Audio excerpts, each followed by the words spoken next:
Hello. हाय मुलांनो. कशा आहात तुम्ही सगळे? हो ना. तर माझं नाव आहे चिराग धीवर आणि मी triple I T Shri city कॉलेजचं सध्या बीटेक कम्प्युटर सायन्स इंजिनिअरिंगचं थर्ड इयर स्टुडंट आहे. ओके. तर हे होतं माझ्याबद्दल छोटंसं इंट्रोडक्शन. तुम्हाला माहिती आहे की ही ड्रिल असते आपली. ओके. तर वेळ न वाया घालवता आपण आपला जो आजचा टॉपिक आहे हो ना, वर्क एनर्जी अँड पॉवर, हा सुरू करूया. ठीक आहे. तर सॉरी. तर ह्या टॉपिक वरती हा आपला आजचा सेकंड सेशन आहे. आपण लास्ट सेशन मध्ये ह्या चॅप्टरची जी मेन थिअरी होती, राईट, वर्क एनर्जी पॉवर, त्यांची डेफिनेशन, एस आय युनिट्स, त्याचे टाइप्स, हे सगळ्या गोष्टी बघितले. म्हणजे काही थिअरम्स होते आपल्याकडे हो ना, ते थिअरम्स बघितले आपण. आणि फायनली काही एक्झाम्पल्स आणि क्वेश्चन सॉल्विंग केली. ओके. तर हे झालं जे आपण केलं होतं लास्ट क्लासचं डिस्कशन बेसिक. मग त्यानंतर आपण जी एक्सरसाइज होती, आपण ती एक्सरसाइज सुरू केलेली हो ना, आपले 2 क्वेश्चन सॉल्व्ह करून झालेले. तर आता जे आहे, आपण आजच्या क्लासमध्ये जे आपले पुढचे क्वेश्चन आहेत आपण ते सॉल्व्ह करणार आहोत. ठीक आहे. तर हेडिंग देऊ शकतात तुम्ही एक्सरसाइज. All right. सो सुरू करूयात क्वेश्चन नंबर 3. ठीक आहे. मला जेवढं लक्षात आहे, आपण क्वेश्चन नंबर 1 आणि 2 डिस्कस केलं होतं. तर आपल्याला सुरू करायचं क्वेश्चन नंबर 3 पासून. आणि प्लीज मला थोडंसं एक्सक्यूज कराल, आजच्या क्लासमध्ये माझा घसा खराब आहे, थोडा सर्दी खोकला झालाय, तर मध्ये मध्ये शिंका येतील. So I am extremely sorry for that. Okay. चलो. तर क्वेश्चन नंबर 3 काय म्हणतोय? ठीक आहे. क्वेश्चन नंबर 3 तुमच्या स्क्रीनवरती तुम्ही बघू शकता लेफ्ट साईडला, हो ना. काय म्हणतोय? तुम्हाला फिगर दिलाय 5.11. यात तुम्हाला एक्झाम्पल्स दिले आहेत काही काही पोटेन्शियल एनर्जी फंक्शन्सचे, जे एका डायमेन्शन मध्ये. ठीक आहे. हे सगळे जेवढे पण डायग्राम्स दिसतात तुम्हाला, 1, 2, 3 आणि 4, हे सगळे आहेत तुमचे पोटेन्शियल एनर्जी फंक्शन्सचे 1 डायमेन्शन मध्ये. तर तुम्हाला सांगितलंय की जी टोटल एनर्जी आहे पार्टिकलची, ती इंडिकेट केलेली आहे त्यांनी एका क्रॉसनी, जी आहे त्यांच्या ऑर्डिनेट ऍक्सेसवर. ठीक आहे. ऑर्डिनेट ऍक्सेस म्हणजे झाली तुमची वाय ऍक्सेस. हा त्याच्यावरती बघा, इकडे क्रॉस मार्क दिसतोय आपल्याला, इथे क्रॉस मार्क दिसतोय, इथे क्रॉस मार्क दिसतोय, राईट. तर हा जो क्रॉस मार्क आहे तो काय आपला, तो आहे आपला total energy of the particle. ठीक आहे. तर दर केसमध्ये आपल्याला काय करायचं, आपल्याला रिजन स्पेसिफाय करायचं. ठीक आहे. जर कुठे एक्झिस्ट करतोय आणि त्या केसमध्ये हो ना, त्या रिजन मध्ये पार्टिकल नको दिसायला आपल्याला त्या गिवन एनर्जी पॉइंटसाठी. ठीक आहे. आणि आपल्याला हे इंडिकेट करायचंय की मिनिमम टोटल एनर्जी पार्टिकलची किती असायला पाहिजे दर केसमध्ये. ओके. तर अजून बस फक्त एक स्टेटमेंट दिली त्यांनी की think of simple physical context for which this potential energy shapes are relevant. ठीक आहे. टोटल एनर्जी बघायची आपल्याला किती आहे, जी त्यांनी डिनोट केलेली आहे क्रॉसनी. तर आपल्याला काय माहितीये मुलांनो, टोटल एनर्जी काय असते आपली?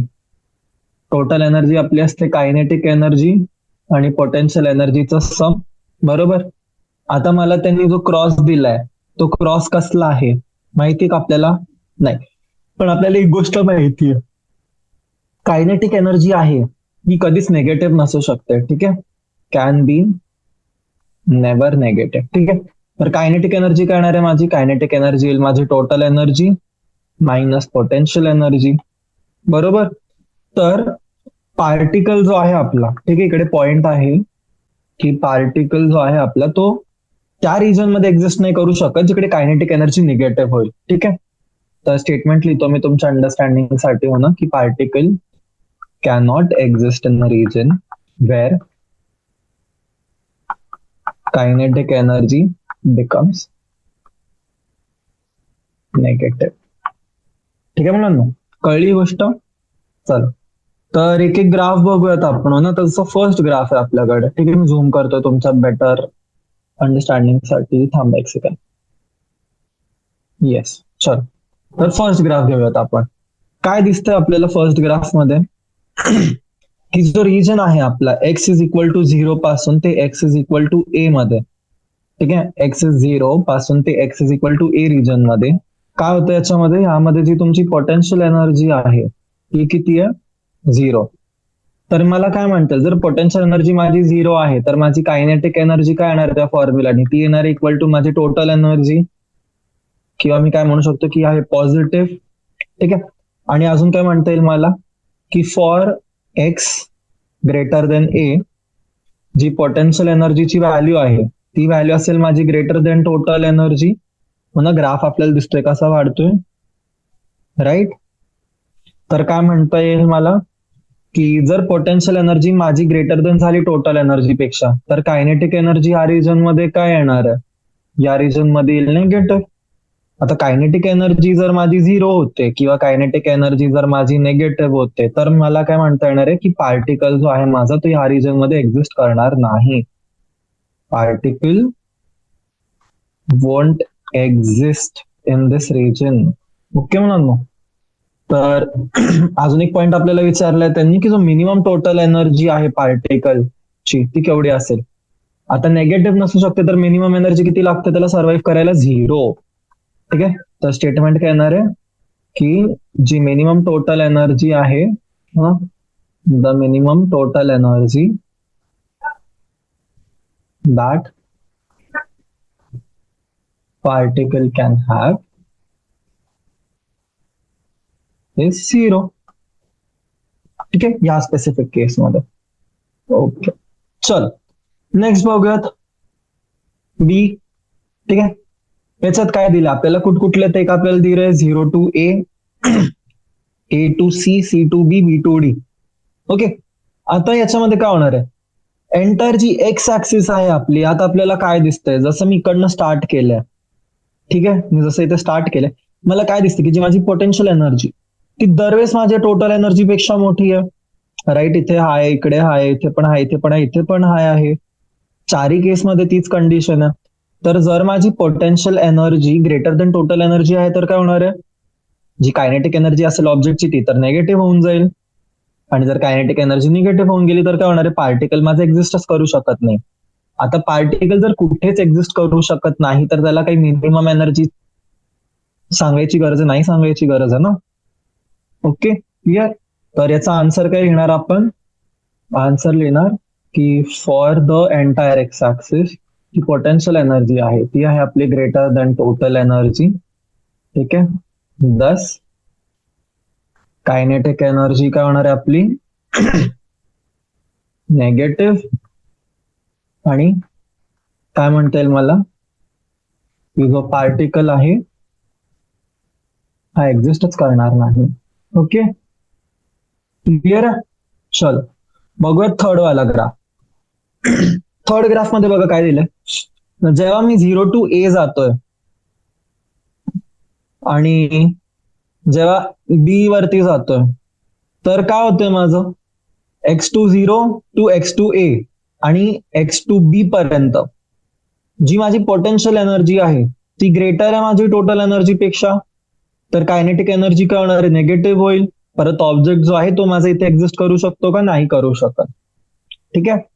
खूप सोप्या सोप्या गोष्टीत मुलांना, फक्त मेन जो कॉन्सेप्ट आहे तुम्हाला तो लक्षात ठेवायचा. ओके, हिअर काय होतं हे बघा, X is equal to zero to X is equal to A आणि X is equal to B. ठीक आहे. इथे काय झालं, इथे जी तुमची पोटेन्शियल एनर्जी आहे ती ग्रेटर देन आहे तुमच्या टोटल एनर्जी पेक्षा. तर याच्यानी काय सांगता येणार आहे मला, इम्प्लाइज की जी माझी कायनेटिक एनर्जी असेल ती काय असणार आहे माझी, निगेटिव्ह. देअरफॉर ऑब्जेक्ट म्हणा किंवा पार्टिकल जो माझा आहे तो एक्झिस्ट नाही करू शकणार. ठीक आहे. चलो आता फोर्थ ग्राफ बघायचा. ठीक आहे, थोडासा कॉम्प्लिकेटेड आहे, बट मला पाहिजे की तुम्ही तुमचं थोडस डोकं लावायचं आणि मला सांगायचंय की यामध्ये काय होणार आहे. ओके, चलो बघा, ट्राय करा, विचार करा फक्त ना, रिझनिंग डेव्हलप करायची आपल्याला, लॉजिक डेव्हलप करायचं. ओके, काय येणार आहे मुलांना सांगा मला आन्सर याचं. हे बघा, नोट करा, इथे काय होतंय, X is equal to minus B by two पासून X is equal to minus A by two. ठीक आहे. कुठल्या दोन गोष्टी कन्सिडर केल्या मी, for X is equal to minus B by two to X is equals to minus A by two and दुसरं काय, X is equal to A by two to X is equal to B by two. Okay, काय होतंय, kinetic energy जी आहे माझी ती काय होतीये, kinetic energy आहे माझी पॉझिटिव्ह, आणि जी पोटेन्शियल एनर्जी आहे ती आहे माझी लेस दॅन टोटल एनर्जी. म्हणून काय म्हणणार आहे मी, की जो पार्टिकल आहे माझा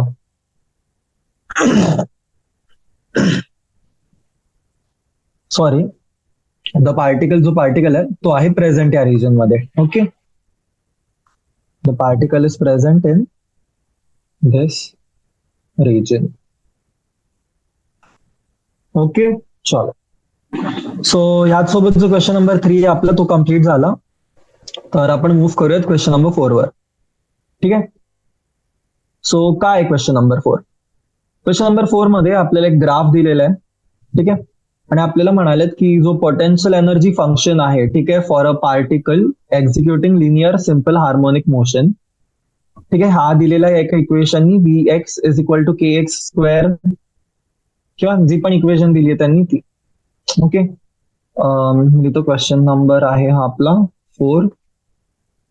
ठीक आहे, काय दिलंय, पोटेन्शियल एनर्जीचा फंक्शन दिलाय आपल्याला एका पार्टिकलसाठी जो एक linear simple harmonic motion execute करतोय, आणि हा दिलेला आहे आपल्याला इक्वेशननी B X is equal to K x square by to.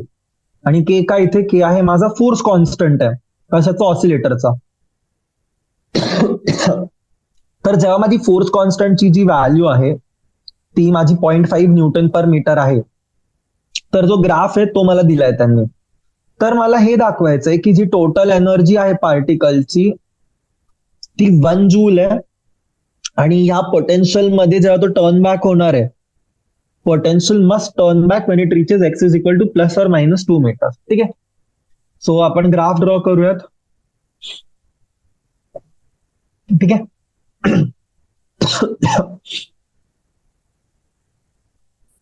बोलता बोलता माझा घसा कोरडा पडतोय, बट ठीक आहे. ओके, हा झाला Vx, हा आहे तुमचा एक्स. ठीक आहे, आणि इकडे हा जो आपण ड्रॉ करतोय हा झाला आपला ग्राफ. राईट, आता या ग्राफ मध्ये 2 पॉइंट्स आहेत. कुठले, एक्स इज इक्वल टू माझा -2 आणि एक्स इज इक्वल टू +2.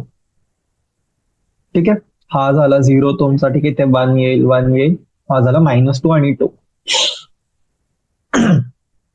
तर आता काय म्हणाले मला, गिव्हन काय, मला पार्टिकलची एनर्जी गिव्हन आहे. ठीक आहे, पार्टिकलची एनर्जी गिव्हन आहे मला, किती आहे ती आहे 1 जूल. के किती आहे माझा, जो कॉन्स्टंट दिलाय ते मला म्हणाले तो आहे 0.5 न्यूटन पर मीटर.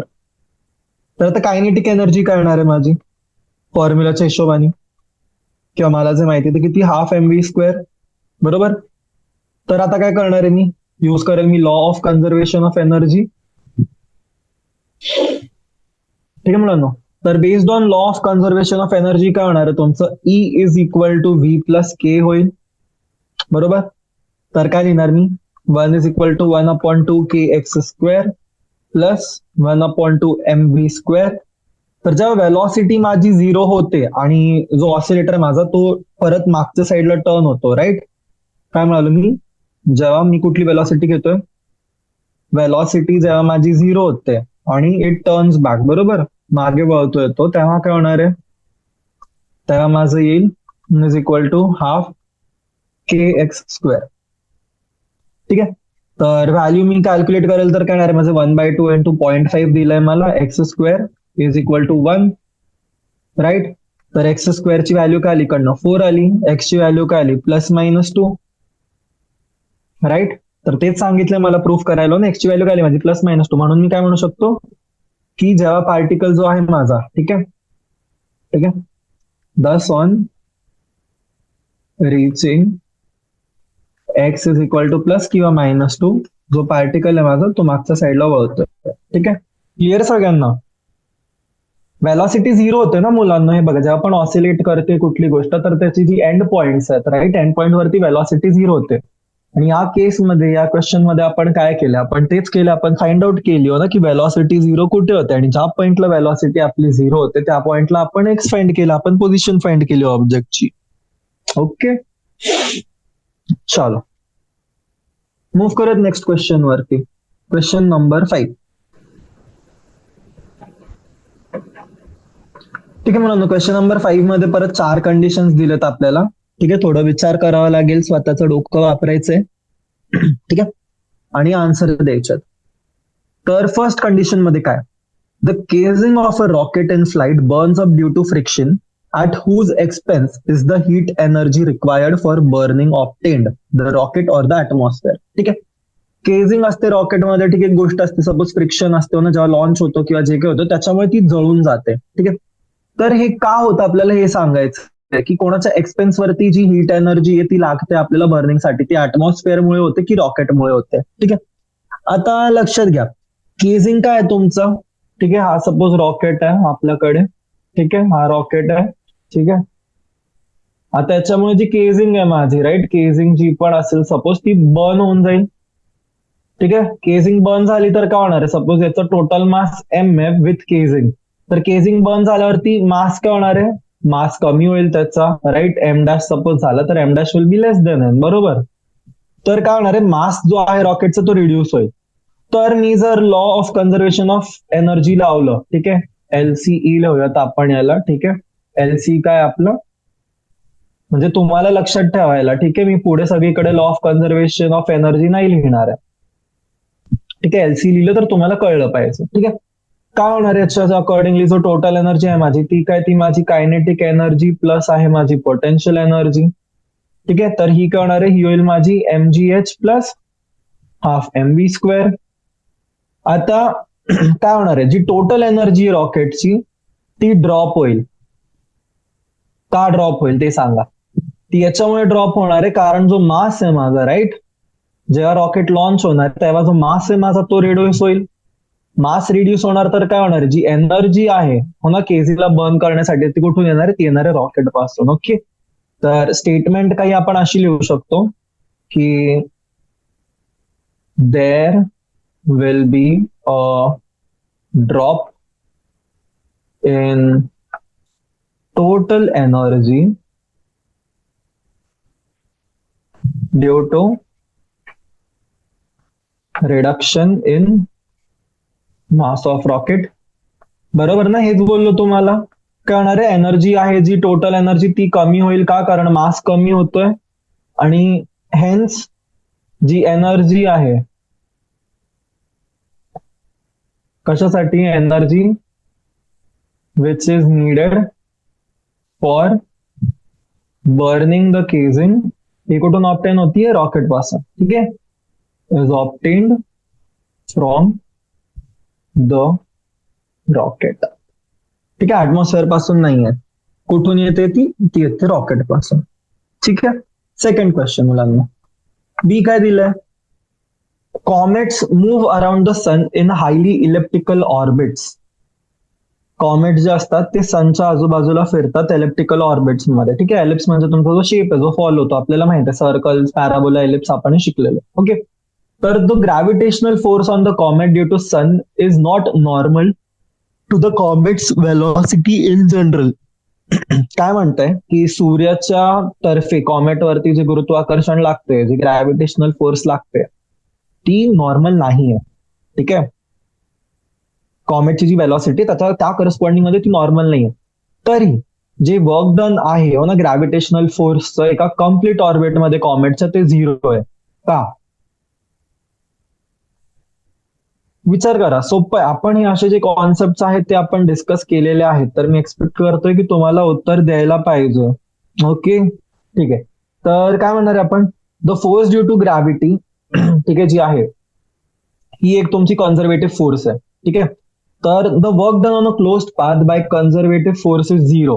बरोबर, तर काय म्हणणार आहे मी, याच्यामुळे काय होणार आहे की जो एव्हरी कम्प्लीट ऑर्बिट आहे माझ्या कॉमेटचा त्यामध्ये जो वर्क डन आहे ग्रॅव्हिटेशनल फोर्सचा तो झिरो असणार आहे. बरोबर ना, सरळ स्ट्रेट फॉरवर्ड गोष्ट आहे की नाही. बरोबर, फोर्स आहे बघा, फोर्स कशामुळे, ड्यू टू ग्रॅव्हिटी. हा काय माझा, हा आहे माझा कन्झर्वेटिव्ह फोर्स आहे. हा काय माझा, हा आहे माझा कन्झर्वेटिव्ह फोर्स. आता एका क्लोज्ड पाथ मध्ये, ठीक आहे, क्लोज्ड पाथ मध्ये ना, starting point ending point same आहे ना, एलिप्स शेप आहे जो पण घेतोय तो माझा. ओके, यात काय होतंय, क्लोज्ड पाथ मध्ये कन्झर्वेटिव्ह फोर्सचं वर्क डन इज 0, ही गोष्ट लक्षात ठेवायची. ओके, क्लोज्ड पाथ, ठीक आहे, इन क्लोज्ड पाथ जो वर्क डन आहे, ठीक आहे, work done bye conservative force किती आहे, तो आहे 0. म्हणून काय म्हणणार आहे मी, की जो दर कॉम्प्लीट ऑर्बिट आहे माझा, एव्हरी कम्प्लीट ऑर्बिट, यात काय होणार आहे, जो वर्क डन आहे तो असेल 0. ओके मुलांनो, सरळ सोपं इझी क्वेश्चन आहे. थर्ड बघूयात. सी पार्ट काय, सी मध्ये म्हणते की एक आर्टिफिशियल सॅटेलाइट आहे जी अर्थला ऑर्बिट करते एका खूप थिन ऍटमॉस्फिअर मध्ये, आणि त्याची जी एनर्जी आहे ती ग्रॅज्युअली कमी कमी कमी कमी कमी होत जाते ऍटमॉस्फेरिक रेझिस्टन्समुळे. ओके, पण जेव्हा ही जी स्पीड आहे ही जर प्रोग्रेसिव्हली इन्क्रीज झाली, म्हणजे जशी इन्क्रीज होते, तर मग जो ऑब्जेक्ट आहे तो तुमचा क्लोज काय येत जातो अर्थला. कळलंय काय म्हणाले, एक आर्टिफिशियल सॅटेलाइट जी अर्थला ऑर्बिट करते का खूप थिन ऍटमॉस्फेअर मध्ये, त्याची एनर्जी ती हळूहळू हळूहळू लिव्ह करत जाते ऍटमॉस्फेअर रेझिस्टन्सच्या अगेन्स्ट. ठीक आहे, किती स्मॉल असली तरी पण ती करते लूज. तर तरी जी याची स्पीड आहे, ठीक आहे, एनर्जी लूज करते पण तरी जी याची स्पीड आहे ती इन्क्रीज कसं काय होत जाते, जसं ते अर्थच्या जवळ येतं. विचार करा एक मिनिट. द पोटेन्शियल एनर्जी जी आहे तुमची सॅटेलाइटची, ती जेव्हा रिव्हॉल्व्ह करते अर्थच्या अराउंड, ठीक आहे, अर्थ आहे तुमच्याकडे, इकडे सॅटेलाइट आहे, ठीक आहे, ही जी रोटेट करते, अशी जाते किंवा अशी जाते, कशी मूव्ह करते ती सपोज, ठीक आहे, तर जर ती रिव्हॉल्व्ह करते अराउंड द अर्थ, तर त्याची जी पोटेन्शियल एनर्जी ती डिक्रीज होतीये. कसं काय डिक्रीज होते, कारण ती आता सपोज आधी माझी ह्या पाथ मध्ये, हे नंतर जवळ जवळ जवळ जवळ येत जाईल, राईट. तर काय होणार, याच्यानी जी कायनेटिक एनर्जी आहे मुलांना ती इन्क्रीज होईल. ठीक आहे, पोटेन्शियल एनर्जी जी आहे ती कमी होईल. पोटेन्शियल एनर्जीमुळे कायनेटिक एनर्जी जी आहे, म्हणजे जी टोटल एनर्जी ती पण कमी होईल. बट कायनेटिक एनर्जी हे बघा, टोटल एनर्जी काय असते आपली बघा, टोटल एनर्जी असते आपली kinetic energy plus potential energy, बरोबर आहे. तर माझी जी पोटेन्शियल एनर्जी आहे ही रिड्यूस होते. आता आपल्याला काय माहितीये, टोटल एनर्जी काय असते, कॉन्स्टंट पाहिजे. तर जर पोटेन्शियल एनर्जी डिक्रीज होते माझी, तर कायनेटिक एनर्जीला काय व्हावं लागणार आहे मेंटेन करण्यासाठी, त्याला व्हावं लागेल इन्क्रीज. ठीक आहे, आता कायनेटिक एनर्जी काय असते आपली, कायनेटिक एनर्जी असते हाफ mv². कॉन्स्टंट काय काय टर्म्स युजत, m/2 कॉन्स्टंट आहे. पोटेन्शियल एनर्जी काय, mgh. हाईट कमी होत चालली आहे, राईट, जसं जसं क्लोजर येतोय हाईट त्याची कमी होते, mg कॉन्स्टंट राहणार आहे. एच कमी होते, राईट, त्याची जी डिस्टन्स आहे अर्थच्या सेंटर पासून, जी ग्रॅव्हिटेशनल फोर्स लागते ती कमी कमी होत चालली. म्हणून ती जसं जसं क्लोज येणार तशी तशी त्याची जी स्पीड आहे ती वाढत वाढत वाढत वाढत जाईल. ओके मुलांनो, क्लिअर. तर mgh वाला जो कॉम्पोनंट आहे तुमचा कमी होणार आहे. ठीक आहे, एच कमी होईल, एच कमी होईल. आता इकडे जी एम आहे तुमची, mg किंवा m/2, हे दोन्ही टर्म्स कॉन्स्टंट आहे. आता ह्या एचच्या रिड्यूसला बॅलन्स करण्यासाठी जी स्पीड आहे त्याला ती वाढवावी लागते. ठीक आहे, म्हणून जे आहे आपलं, आपण म्हणतो की जसं ते जवळ येतंय तर जरी त्याची एनर्जी कमी होत चालली, त्याची जी स्पीड आहे ऑब्जेक्टची, सॅटेलाइटची, ती वाढत जाईल. ओके, डी क्वेश्चन काय म्हणतोय आपल्याला, वरती फिगर दिलाय त्याच्यासाठी फिगर नंबर 1 आणि फिगर नंबर 2. फिगर नंबर 1 मध्ये जो दिलाय आपल्याकडे, एक माणूस आहे ज्याच्या हातामध्ये 15 kg एक बॉक्स आहे, आणि तो बॉक्स घेऊन तो माणूस चालतोय 2 मीटर. ठीक आहे, आणि जो दुसरा फिगर आहे त्यामध्ये जो माणूस आहे तो पण सेम डिस्टन्स चालतोय, पण त्यांनी काय केलं, त्याच्या खांद्यावरती पुली लावली आणि तिकडनं तो जो बॉक्स आहे त्याला खेचतोय तो, आणि बॉक्स जो आहे तो त्याचा हँग होतोय दुसऱ्या एंडवरती. तर आपल्याला विचारलंय की दोघं कंडिशन मध्ये वर्क डन जास्त कशामध्ये, तर काय करावं लागणार आहे आपल्याला, दोन्ही केससाठी सेपरेटली कॅल्क्युलेट करावं लागेल, राईट. सिनारिओ 1 मध्ये काय होतं, 1 मध्ये मास किती आहे, 20, नाही मास तर 15 kg आहे, राईट. ठीक आहे, मास किती आहे, 15 kg. ऑब्जेक्टचं डिस्प्लेसमेंट किती आहे, डिस्प्लेसमेंट आहे 2 मीटर्स, राईट. तर डब्ल्यू काय आहे तुमचा, डब्ल्यू आहे fs कॉस थिटा. तर काय येणार आहे, थिटा काय येणार आहे, थिटा तुमचा अँगल आहे, राईट. थिटा आपल्याला माहित आहे ना, थिटा काय असतो, अँगल बिटवीन फोर्स आणि डिस्प्लेसमेंट. इथे काय होतंय, ज्या ऑब्जेक्ट साईडला फोर्स डिस्प्लेसमेंट सुद्धा तिथेच आहे, तर व्हॅल्यू काय येणार आहे, cos 90. इकडे नाही. आता हे बघा, ठीक आहे, इथे काय येणार आहे, व्हॅल्यू येईल तुमची कॉस थिटा. किती येणार आहे मुलांना कॉस थिटा? 0 आहे ना सेम डिरेक्शन मध्ये, तर काय येणार आहे, थिटाची व्हॅल्यू येईल तुमची 1. तर काय लिहिणार मी, 15 इंटू 2 इंटू 1 येईल, किती होणार आहे, हे येईल 30. ठीक आहे. सेकंड केस मध्ये काय होणार आहे, सेम गोष्ट, बट इकडे कॉस 90 ची व्हॅल्यू काय येणार आहे, कॉस 90 0. का? कारण फोर्स इथे लावतोय मी, ऑब्जेक्ट डिस्प्लेस कुठे होतोय, इथे होतोय वरच्या साईडला. अँगल किती झाला, थिटा झाला 90, थिटा 0 झाला, म्हणजे अँगल जर 0 झाला तर मग वर्क डन किती झाला, वर्क डन झाला त्याचा 0. वर्क डन 0 म्हणजे कुठल्या केसमध्ये जास्त हे युज होतं, त्याची एनर्जी युज होते, सॉरी वर्क जास्त होतोय फर्स्ट केसमध्ये, म्हणून फर्स्ट केसमध्ये काय, त्याची हायर वर्क आहे. ओके, वर्क डन ग्रेटर आहे. क्वेश्चन नंबर 6, काय सांगायचं तुम्हाला, अंडरलाईन करायचं करेक्ट अल्टरनेटिव्ह. ठीक आहे, पटकन क्वेश्चन वाचा आणि आन्सर सांगा मला खाली कमेंट बॉक्समध्ये. ठीक आहे, तर काय होतंय मला सांगायला, आन्सर काय करेक्ट अल्टरनेटिव्ह. 4 कंडिशन्स दिलेत तुम्हाला, राईट. तर फर्स्ट मध्ये काय पाहिजे, conservative force does positive work on the body, the potential energy of the body increases, decreases किंवा रिमेन्स अनअल्टर्ड. काय होणार आहे, कन्झर्वेटिव्ह फोर्स आहे, बॉडीवरती पॉझिटिव्ह वर्क करत आहे, तर पोटेन्शियल एनर्जी मध्ये चेंज काय येणार, पोटेन्शियल एनर्जी होईल डिक्रीज. का? जेव्हा बॉडी डिस्प्लेस होतीये तुमच्या एका फोर्सच्या डायरेक्शन मध्ये, तेव्हा पॉझिटिव्ह वर्क डन होते, राईट. तर जेव्हा कन्झर्वेटिव्ह फोर्स पॉझिटिव्ह वर्क करते एका बॉडीवरती, ज्यामुळे बॉडी जी आहे ती मूव्ह करते. बॉडी कुठे मूव्ह करणार आहे, फोर्सच्या सेंटरला. तर जो सेपरेशन आहे दोघांच्या मध्ये, तो काय होणार आहे, सेपरेशन डिक्रीज होणार आहे. सेपरेशन डिक्रीज होणार आहे म्हणून पोटेन्शियल एनर्जी काय होईल, पोटेन्शियल एनर्जी होईल डिक्रीज. ठीक आहे. सेकंड कंडिशन बघू काय, सेकंड कंडिशन काय म्हणते मला, work done bye a body against friction always results in a loss of its kinetic किंवा पोटेन्शियल एनर्जी. काय होणार आहे, जेव्हा कुठली बॉडी आहे ती फ्रिक्शनच्या अगेन्स्ट काम करतीये, तर काय लॉस होणार, त्याच्यात किती लॉस होणार आहे, तर जी वेलॉसिटी आहे बॉडीची ती रिड्यूस होते. ठीक आहे, तर वर्क डन जो आहे तो डायरेक्शन मध्ये कसला आहे, तो फ्रिक्शनच्या ऑपोजिट डायरेक्शन मध्ये. फ्रिक्शनच्या ऑपोजिट डायरेक्शन मध्ये म्हणजे कशाच्या रिलेटेड झालं मुव्हमेंटच्या रिलेटेड. मुव्हमेंटच्या रिलेटेड आहे म्हणजे काय येणार आहे, हे येणार तुमचं कायनेटिक एनर्जी. क्लिअर आहे, सोपं आहे. चलो थर्ड कंडिशन बघा काय, the rate of change of total momentum of a many particle system is proportional to the external force किंवा sum of the internal forces on the system. ठीक आहे, काय आहे, जो रेट आहे तुमचा चेंज ऑफ टोटल मोमेंटमचा, ठीक आहे, of a many particle system, हा प्रपोर्शनल आहे तुमचा एक्सटर्नल फोर्सच्या. हो ना, नाही विचारता येतोय तुम्हाला. ठीक आहे, की जो rate of change of total momentum आहे मेनी पार्टिकल सिस्टमचा, तो कशाचा प्रपोर्शनल आहे, जे सिस्टमवरती इंटरनल फोर्सेस आहेत त्याच्या की एक्सटर्नल फोर्सेसच्या. तर आता हे बघा, इकडे मेन इम्पॉर्टंट सोपा पॉइंट येतो की जो चेंज इन मोमेंटम आहे तुमचा, तो प्रोड्यूस कशाने होतो, इंटरनल फोर्सनी होतो की एक्सटर्नल फोर्सनी होतो, एक्सटर्नल फोर्सनी होतो, राईट. इंटरनल फोर्सेस जे आहे ते कुठल्याही डिरेक्शन मध्ये जरी असले तरी ते मोमेंटम मध्ये चेंज आणू शकत नाही. तर जे टोटल मोमेंटम आहे हा तुमचा प्रपोर्शनल राहील जो एक्सटर्नल फोर्स लागतोय सिस्टम वरती त्याच्यावर.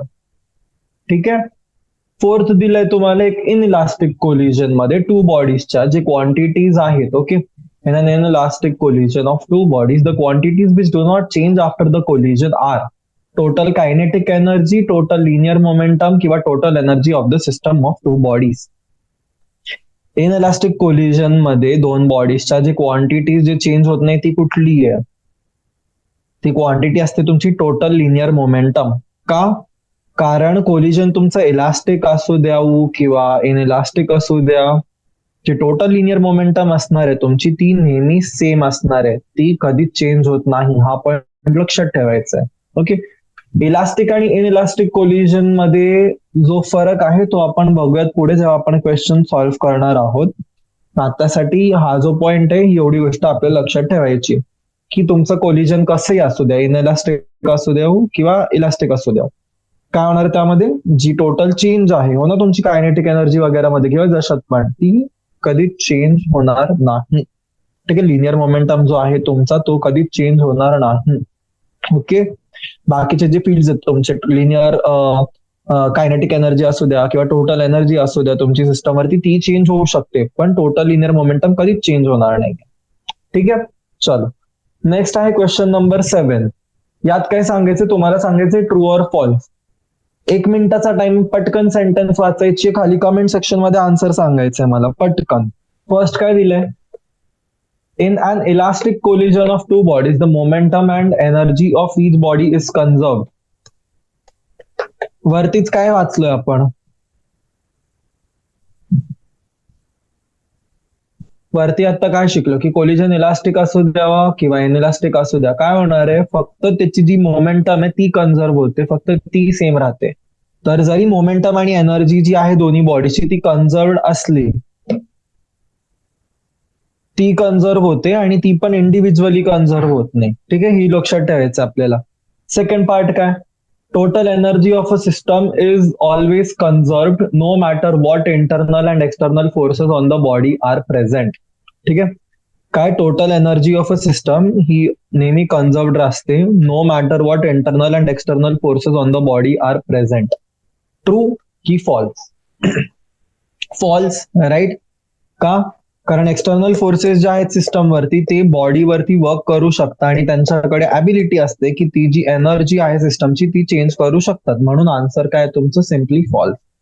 जास्त काही डोकं लावायची गरज पडली नाही, सरळ सोपं. ओके, फर्स्टचं होतं तुमचा आन्सर होतं फॉल्स, सेकंडचा आन्सर होतो तुमचं परत फॉल्स.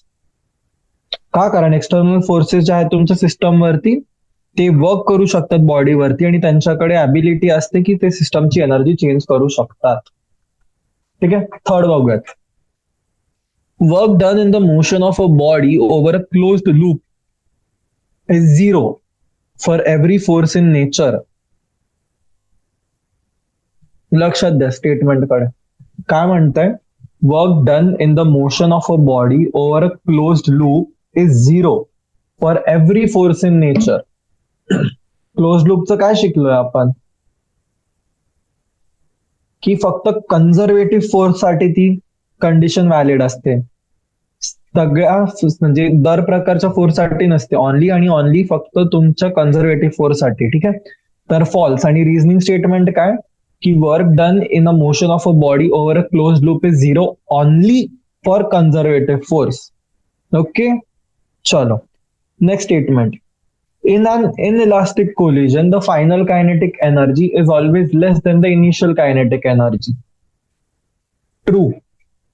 ठीक है, आंसर काय, ट्रू. नेक्स्ट नेक्स्ट काय आपल्याकडे question number 8. Answer carefully with reasons. ठीक आहे, फर्स्ट काय, in an elastic collision of two billiard balls, if the total kinetic energy conserved during the short time of collision of the balls, that is when they are in contact. ठीक आहे, billiard ball जर, ठीक आहे, मी याला force apply केली हो ना, माझ्याकडे क्यू स्टिक आहे, राईट, क्यूनी मी याला फोर्सनी मारलं, इकडे माझ्याकडे एक बॉल आहे. ठीक आहे, हा गेला, याला जाऊन क्लॅश केला. ठीक आहे, याच्यावरती काहीतरी मोमेंटम इम्पॅक्ट केलं, मग हा बॉल कुठेतरी मूव्ह केला, हा पण इकडे किंवा इथे कुठेतरी डिफ्लेक्ट झाला असेल किंवा जागेच्या जागी स्टॉप झाला असेल, डिपेंड की मी काय प्रकारे मारलाय त्याला. बरोबर आहे. तर कायनेटिक एनर्जी जी आहे माझी ती शॉर्ट कोलिजन टाइम पिरियड मध्ये त्यात कन्झर्व होते का, कशी होते. ठीक आहे, तर हे लक्षात द्या की जी इनिशियल आणि फायनल कायनेटिक एनर्जी आहे तुमची ती इलास्टिक कोलिजन मध्ये इक्वल असते. ठीक आहे, तर जेव्हा ते दोन बॉल माझे कोलाइड होत आहेत तर कायनेटिक एनर्जी कन्झर्व करायची मला गरजच नाहीये, right. There is no conservation of kinetic energy. का? काय होतं तिकडे, कारण ती कन्वर्ट होते तुमची पोटेन्शियल एनर्जी मध्ये. ठीक आहे, द इनिशियल आणि फायनल कायनेटिक एनर्जी आहे तुमची ती इक्वल आहे तुमची एका इलास्टिक कोलिजन मध्ये. तर म्हणून जेव्हा तुमचे जे दोन बॉल्स आहेत ते कोलाइड होत आहे त्या टाइमला मला नीडच नाहीये कन्झर्वेशन कायनेटिक एनर्जीच्या याच्यासाठी, ती कन्वर्ट होऊन जाते आपोआप माझी पोटेन्शियल एनर्जी मध्ये. ओके, क्लिअर आहे हा पॉइंट. ओके, चला, आय होप समजलाय तुम्हाला. नेक्स्ट बी पॉइंट. जर टोटल लिनियर मोमेंटम आहे तुमचा, हा कन्झर्व होतोय तुमचा during the short time of N elastic collision of two balls. काय विचारताय?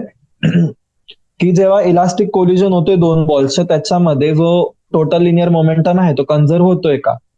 तर आपल्याला माहितीये मोमेंटम काय राहतं, कुठलंही कोलिजन असू द्या, मोमेंटम जो आहे माझा तो नेहमी कन्झर्व होणार आहे, बरोबर. तर टोटल लिनियर मोमेंटम जो आहे सिस्टमचा तो माझा इलास्टिक कोलिजन मध्ये काय होणार आहे, कन्झर्व होणार आहे. ओके, चलो next. What are the answers to a and b for an elastic collision? ठीक आहे, आपण इलास्टिक कोलिजन बघितलं, आता विचारते इन इलास्टिक कोलिजन मध्ये काय होणार आहे. जर कोलिजन इन इलास्टिक आहे, ठीक आहे, जर कोलिजन माझं इन इलास्टिक आहे, तर काय होणार आहे, कायनेटिक एनर्जीचं लॉस होईल. कोलिजन नंतर जी कायनेटिक एनर्जी आहे माझी, ती नेहमी माझी काय असणार आहे, कमी असणार आहे कोलिजनच्या आधीपेक्षा. ठीक आहे, कायनेटिक एनर्जी आफ्टर कोलिजन ही नेहमी माझी कमी असेल कायनेटिक एनर्जी बिफोर कोलिजन पेक्षा. ठीक आहे, ही गोष्ट लक्षात ठेवायची. आणि जे टोटल लिनियर मोमेंटम आहे हो ना, second question of the system, तो तर कन्झर्व होतो इन इलास्टिक कोलिजन मध्ये, ही गोष्ट आपल्याला माहिती आहे, ही आपण वाचलेली आहे. ठीक आहे, चलो fourth point. If the potential energy of two billiard balls, ठीक आहे, काय म्हणाले, if the potential energy of two billiard balls depends only on the separation distance between their centres, is the collision inelastic और elastic. ठीक आहे, आणि note काय म्हणाले की आपण इथे फक्त बोलतोय त्याच्या पोटेन्शियल एनर्जीचं जे करस्पॉन्डिंग आहे त्याच्या फोर्सचं ड्युरिंग अ कोलिजन. ठीक आहे, आणि not its gravitational potential energy. Okay, if the potential energy of two billiard balls depends only on the separation distance between their centres, is the collision elastic और inelastic. ठीक आहे, आता हे बघा, एका एका इलास्टिक कोलिजन मध्ये जे फोर्सेस इन्व्हॉल्ड असतात ते कुठले असतात, ते असतात माझे कन्झर्वेटिव्ह फोर्सेस. तर हे कशावरती डिपेंड करणार आहेत, हे ऑब्व्हियसली डिपेंड करणार आहेत तुमच्या सेंटर्सच्या डिस्टन्स मध्ये. ओके, क्लिअर आहे. चला मूव्ह करूयात क्वेश्चन नंबर 9. ठीक आहे, इकडे बहुतेक थोडंसं डेरिव्हेशन किंवा काहीतरी बघूयात काय आहे नेमकं क्वेश्चन नंबर 9. ओके, काय म्हणतंय, a body is initially at rest. It undergoes 1D motion with constant acceleration. The power delivered to it at time t is proportional to. ठीक आहे, काय म्हणाले, एक बॉडी आहे, इनिशियली काय rest, u is equal to 0. ठीक आहे, it undergoes one dimensional motion with constant acceleration. ठीक आहे, काहीतरी ऍक्सलरेशन भेटला त्याला जो काय आहे, कॉन्स्टंट आहे. तर मला काय विचारलंय की याला पॉवर किती आहे आणि ती प्रपोर्शनल टू टी ला काय सेन्स मध्ये.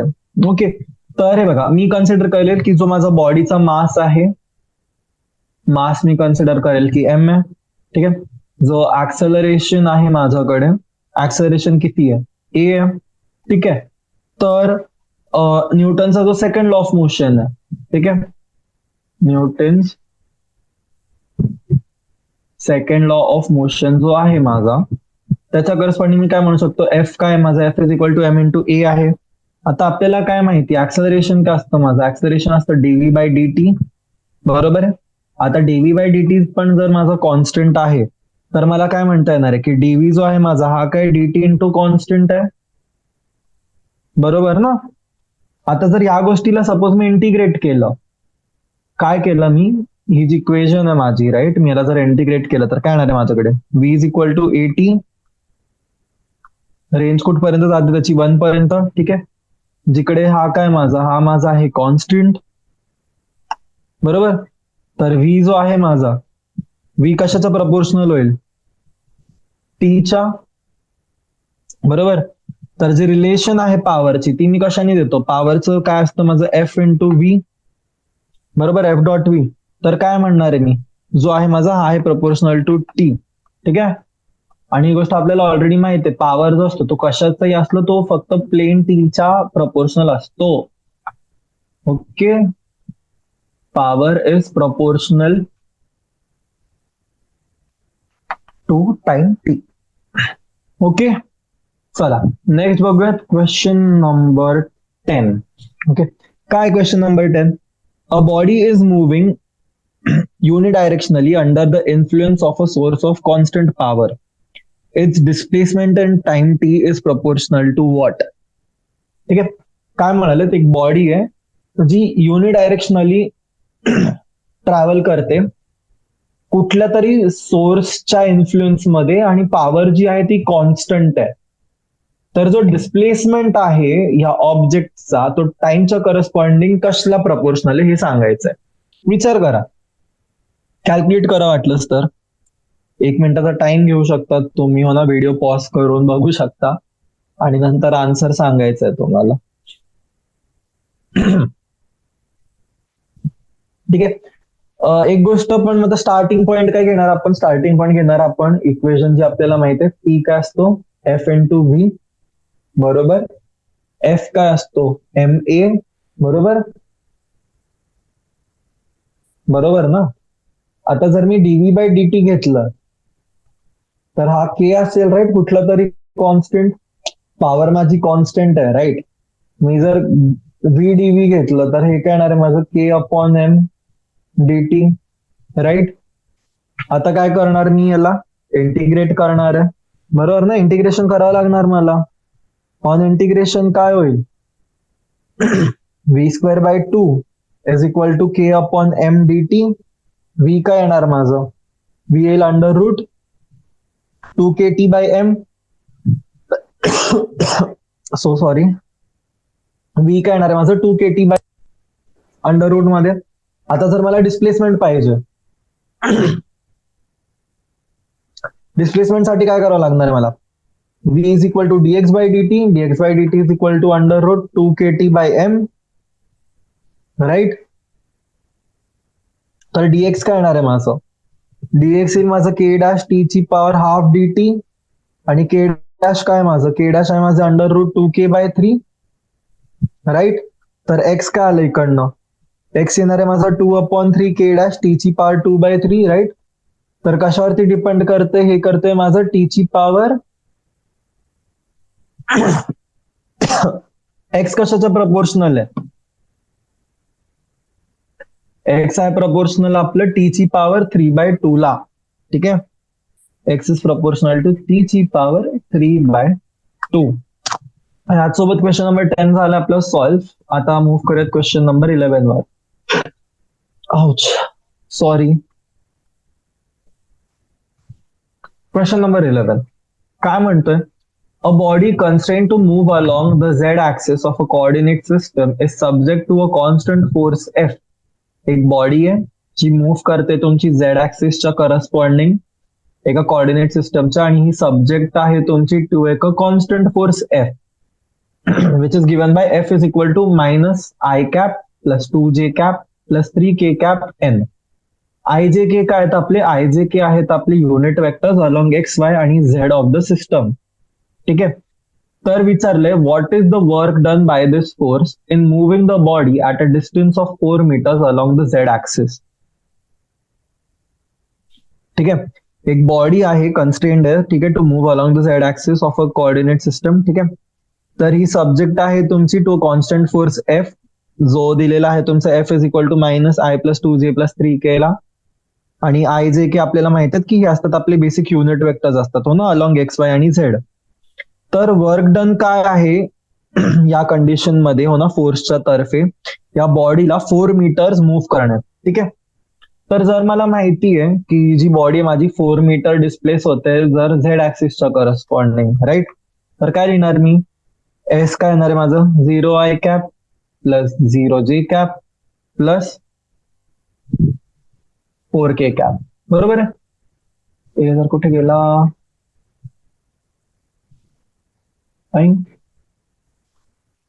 काय रेझर आहे का, नाही, अच्छा चल सोड, काही हरकत नाही. हा येस भेटलं. ठीक आहे, सो नेक्स्ट फोर्स काय दिलाय मला, फोर्स दिलाय मला minus i cap plus 2j cap plus 3k cap. बरोबर. आता वर्क डन काय असतं माझं, वर्क डन असेल माझं एफ डॉट एस. तर काय लिहिणार मी 0I plus 0J plus 4k into minus i plus 2j plus 3k right. So answer काय येणार आहे माझा? आन्सर येईल माझा 12 into k cap dot k cap. तर एनर्जी किती लागली, वर्क किती लागलं? मला लागलं 12 जूल्स. कळलं? क्लिअर आहे? नोट डाऊन करून घ्या, मग करूया डिस्कस आपण क्वेश्चन नंबर 12. ठीक आहे, आय होप झाले नोट डाऊन करून. आपण मूव्ह करत क्वेश्चन नंबर 12 वरती. ठीक आहे, क्वेश्चन नंबर 12 थोडा ट्रिकी आहे, थोडं डोकं लावण्यासारखं आहे. ओके, विचार करायचा. An electron and a proton are detected in a cosmic ray experiment. The first with kinetic energy 10 keV. ठीक है? An electron and a proton are detected in a cosmic ray experiment with the first with kinetic energy आणि second दिली तुम्हाला जेव्हा 100 झाली त्याची kinetic energy velocity जी आहे ती केव्ही. ठीक आहे, तर दोघांपैकी फास्टर काय आपल्याला हे विचारलंय, इलेक्ट्रॉन की प्रोटॉन. आणि आपल्याला हे सांगितलंय की तुम्हाला ऑप्टेन करायचं त्यांचं रेशिओ स्पीडचा. जर इलेक्ट्रॉनची मास तुम्हाला 9.11 इंटू 10⁻³ दिली आणि प्रोटॉनची मास तुम्हाला दिली 1.67 इंटू 10⁻27. ठीक आहे, आणि 1 EV किती असतं तुमचं? 1 EV असतं तुमचं 1.6 इंटू 10⁻19 जूल. ओके, तर हे बघा काय करणार आहे, इलेक्ट्रॉनचा मासला मी एमई लिहितोय. ठीक आहे, एमई काय झाला माझा? इलेक्ट्रॉनचा मास. ठीक आहे, तर एमई ला काय लिहिणार आहे मी? 9.11 इंटू 10⁻31 kg. ठीक आहे, प्रोटॉनचा मास एमपी, प्रोटॉनचा मास किती होणार आहे माझं? 1.67 इंटू 10⁻27 kg. ठीक आहे, तर इलेक्ट्रॉनची कायनेटिक एनर्जी किती होणार आहे माझी? कायनेटिक एनर्जी ऑफ इलेक्ट्रॉन ही माझी किती आहे? ही होईल माझी 20 keV, which is 20 into 10⁻³ EV. Okay, तर किती होणार आहे? ही होईल तुमची 20 into 10⁻³ into 1.6 into 10⁻19, which is 3.2 into 10⁻15 joule. Okay, आता प्रोटॉनची kinetic, oh sorry sorry sorry sorry sorry, हे आहे 10 आहे तुमचं, इकडे 10 आहे. ओके, तर हे येणार तुमचं 1.6. ठीक आहे, आता कायनेटिक एनर्जी मला फाइंड करायची कसली? प्रोटॉनची. ती किती येणार आहे माझी? 100 keV, विच इज 100 इंटू किती होणार आहे? 100 इंटू 1.60⁻10.3, विच इज तुमचं अराउंड 1.6 इंटू 10⁻14 जूल.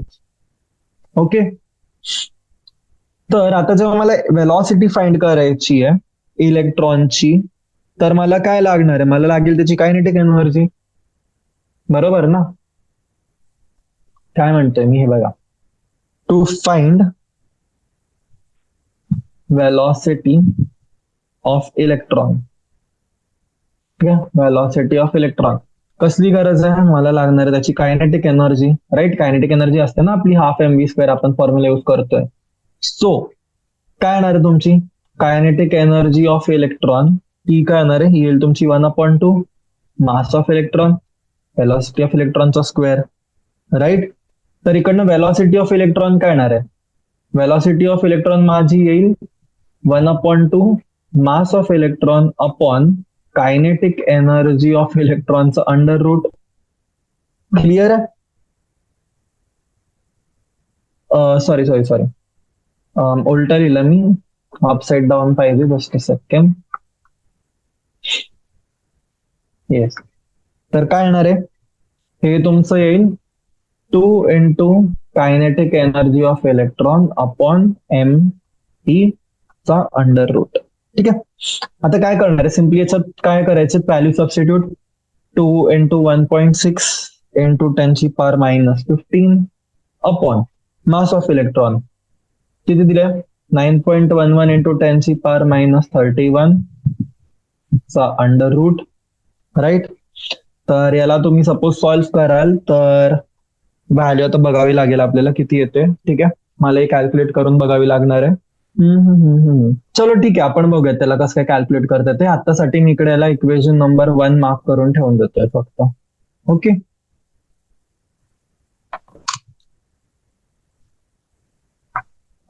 ठीक आहे, ही झाली इक्वेशन नंबर 1. आता सेकंड काय करायचं, मला कायनेटिक एनर्जी लागेल प्रोटॉनची, कारण मला प्रोटॉनचं पण वेलॉसिटी फाइंड करायची आहे, राईट. तर प्रोटॉनची कायनेटिक एनर्जी काय होणार आहे, ही होणार आहे half mass of proton into velocity of प्रोटॉनचा स्क्वेअर, राईट. तर वेलॉसिटी ऑफ प्रोटॉन काय होणार आहे माझी, will under root of 2 into kinetic energy of proton upon mass of proton, right. बरोबर आहे ना मुलांना? ठीक आहे. तर काय येणार आहे, ही व्हॅल्यू तुमची येईल हाफ इंटू 2 इंटू 1.6 इंटू 10⁻⁻15